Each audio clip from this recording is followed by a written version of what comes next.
That's a thing? very good question. I like that. You've answered the question. Spielberg doesn't shout, doesn't demand.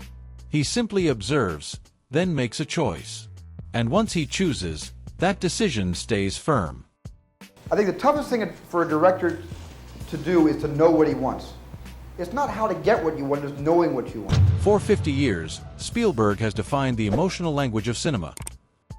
Building worlds, rewriting history, and creating more icons than any filmmaker alive.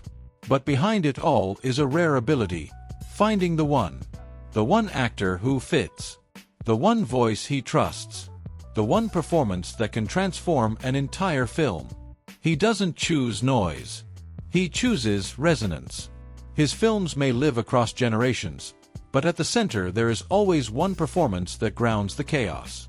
Spielberg doesn't just cast talent, he casts gravity. That's what I'm good at, not the work, not the work. The presentation. And when he gives his full trust, the work itself seems to disappear. What remains feels close to myth. Would never go there, I'm too good for that. I mean, I love making movies that are so different from, other movies I've made. Among the hundreds he has worked with, only a few truly stepped into the frame and never left his orbit. They are the ones who gave everything, and in return received something even rarer than fame. These are the 6 actors Spielberg holds highest, above the spotlight, above the noise. The first, Daniel Day-Lewis. When Spielberg cast him as Abraham Lincoln, it wasn't just casting, it was invocation. Day-Lewis didn't audition, and he didn't rehearse in the traditional sense. He transformed. By the time he arrived on set, Lincoln was already standing in front of Spielberg. As the preacher said, I could write shorter sermons, but once I start, I get too lazy to stop. Spielberg later recalled, "He gave me the gift of time travel. There were moments I forgot we were making a movie." The performance was meticulous, quiet, precise. No explosive speeches, no theatrical showmanship, just tension, empathy, and breath. It was the role of a lifetime, and Spielberg treated it as such. During filming, he kept his distance. No first names, no casual chatter. He addressed Day-Lewis as Mr. President both on and off set. Not as a stunt, but because that was what the work demanded. Day-Lewis, famously selective, had once turned Spielberg down, and it took years before he finally said yes. When he did, the result was singular. Lincoln became one of Spielberg's most respected films, and Day-Lewis won the Oscar. Yet Spielberg didn't boast. In interviews, he simply said, "I didn't direct him. I just witnessed him." Behind that is reverence, but also fear.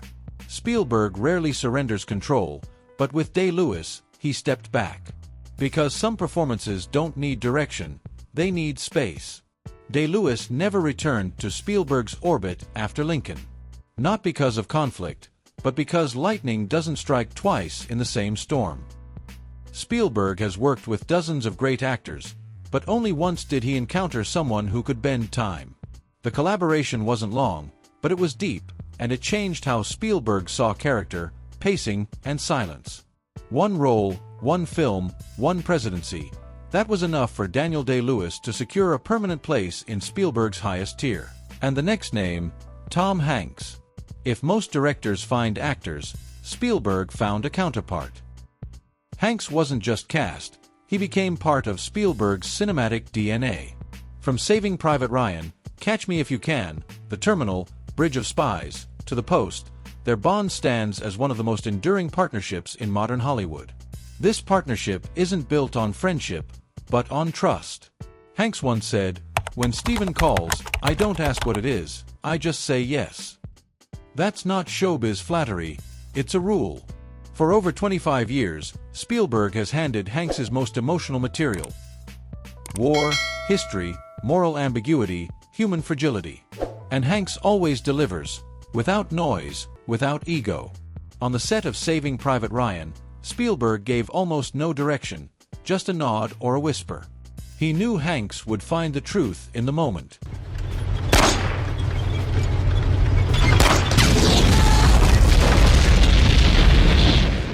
When Hanks stepped into the role of Ben Bradley in The Post, Spielberg said it was like watching a journalistic lion walk into the newsroom. Between them, there's no fanfare, no public declarations. Just the quiet repetition of trust. Their chemistry isn't flashy, it's foundational. Hanks doesn't steal scenes, he steadies them. He gives Spielberg the emotional oxygen his stories need. Other actors may bring fire or chaos, but Hanks brings gravity. And that's why Spielberg keeps returning to him. He knows exactly what he's getting and what he's preserving. Hanks never tried to impress Spielberg, he just showed up, fully prepared, ego set aside. That's the secret: consistency, empathy, control. Hanks gives Spielberg the invisible things that keep the frame steady. And Spielberg, in return, gives him legacy. This is no longer collaboration. It's creative fusion. A journey that began with their first meeting and has never ended. And the next name, number 3, Leonardo DiCaprio. When Spielberg first met Leonardo, he didn't see a teenage heartthrob. He saw a scalpel, sharp, precise, controlled. Their first collaboration came with Catch Me If You Can. At the time, DiCaprio had just emerged from the Titanic phenomenon, with the world seeing him as a boyish megastar. But Spielberg noticed something else: restraint, rhythm, and composure under pressure. I didn't expect the Secret Service on this. Don't worry about it. In interviews, Spielberg said, he has a clock inside him. He never misses a beat. He's not guessing, he's landing. What made that role work wasn't charm. The power was in the desperation beneath the surface. DiCaprio's Frank Abagnale wasn't just a con man, he was a fractured young man wrapped in a flawless suit. Spielberg leaned into that, and DiCaprio answered with a performance that redefined him. No longer just a leading man, but now a true actor. And it was Spielberg who made that turning point feel earned. Their chemistry was quiet, professional, no behind-the-scenes drama, no second-guessing, just clean, instinctive collaboration. Spielberg later admitted he was stunned by Leo's process. The way he read scripts like maps, how he asked questions no one else thought to ask, and how, even as the youngest person on set, he never let the scale of the production shake him. Rumors swirled about future projects, a Howard Hughes film, a courtroom drama, but the timing never lined up. Still, DiCaprio remains one of the very few young actors Spielberg has never stopped praising. He called Leo's work in The Revenant devastating, and said he wanted to collaborate with him again. DiCaprio is one of the rare actors who can carry chaos in his eyes and silence in his voice. That's why Spielberg still speaks of him as unfinished business. One perfect film, infinite potential. They may only share a single title, but its impact runs far deeper than the credits. Because when DiCaprio entered Spielberg's orbit, he proved that even legends can still be surprised. And next, number 4, Harrison Ford. There are actors, and then there is Indiana Jones. But to Spielberg, Harrison Ford was never just a character. He was like a cinematic compass, a collaborator who knew when to take the wheel and when to trust the director. Prepare to meet Kali in hell. But what followed was decades of loyalty, steady and deliberate. Spielberg once said, Harrison brings confidence into a room, and when the camera rolls, that confidence becomes myth. By then, Ford was already Han Solo. But Spielberg saw something else, something tougher, rugged, larger than life yet still human. In Raiders of the Lost Ark, Ford became the template for the modern action hero. He bled, he groaned, and he got back up. The shoots were brutal, the pace relentless, but Ford never wavered. On the set of Indiana Jones and the Last Crusade, Spielberg recalled the moment Ford insisted on doing a stunt himself. No doubles, just trust. He once told me, if I get hurt, you'll know it was worth it. That's who Harrison Ford is. What makes him stand out isn't just longevity, it's his silence. He doesn't campaign for roles, doesn't play politics. He simply shows up, does the work, and leaves the noise behind. Spielberg has said Ford gives him authenticity on demand. Whether it's humor, depth, or sheer physicality, Ford delivers every time without flinching. They worked together on 4 Indiana Jones films, and Spielberg admitted that if he ever directed another adventure story, there's still only one man he'd want in the lead. It's not about versatility, it's about presence. Harrison Ford doesn't try to steal the frame. He is the frame. For Spielberg, that kind of reliability becomes legacy. And next, number 5, Meryl Streep. Steven Spielberg waited nearly 4 decades before finally directing Meryl Streep. When the moment came, it wasn't just casting, it was a tribute. She joined the post in 2017, late in the process, after the project accelerated to match a political moment. Already a 3-time Oscar winner, Streep stepped into the role of Katharine Graham as if she had been preparing her entire life. And this is no longer my father's company. It's no longer my husband's company. It's my company. Spielberg had admired her from afar for years, but everything changed once Meryl Streep stepped onto his set. He later said, "Directing Meryl is like conducting a symphony with a single instrument. She never overplayed. She pared things down. Every glance had precision. Every breath carried intent.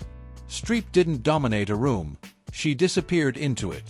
And Spielberg gave her the silence to lead, not through speeches, but through stillness." For the first time, Spielberg admitted he felt nervous directing an actor. Streep herself said Spielberg hardly needed to guide her. His script and shot design already held the weight. But behind the camera, Spielberg described her performance as a masterclass in restraint. The Post earned Streep her 21st Oscar nomination, but the greater story was how Spielberg spoke of her afterward. He didn't just praise her.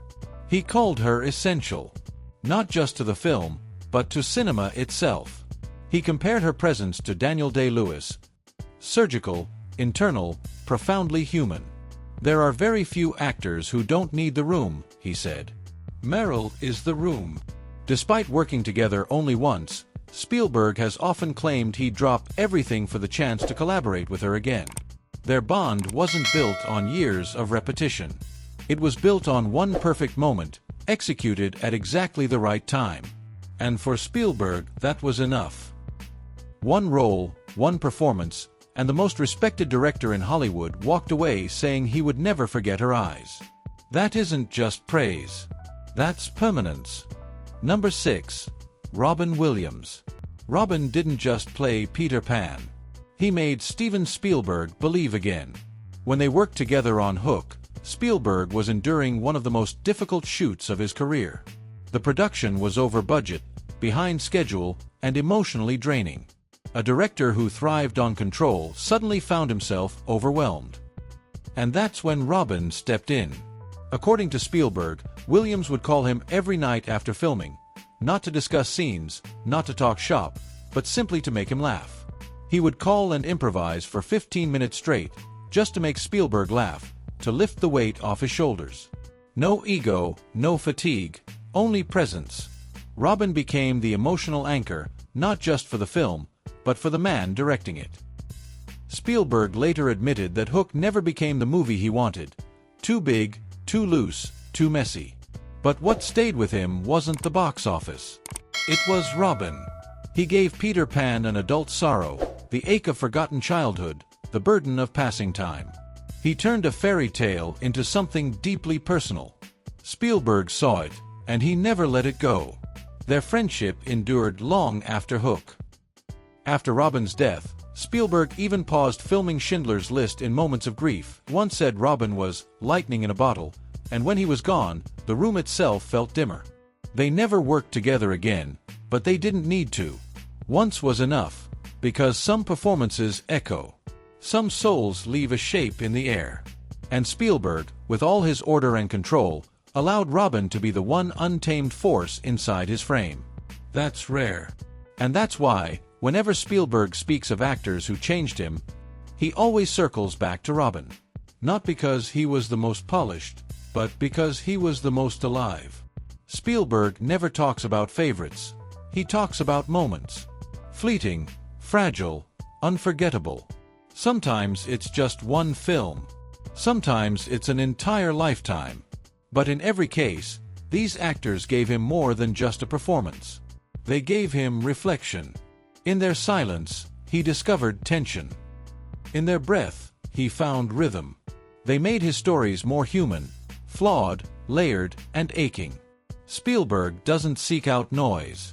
He seeks weight. And the ones who gave it to him, he's never let go. Their names may not be etched into his credits forever, but they're inscribed in the way he tells stories, scene by scene, frame by frame. So, who's your favorite from the list? Share your thoughts in the comments below. Thanks for watching, and don't forget to subscribe for more behind-the-scenes insights.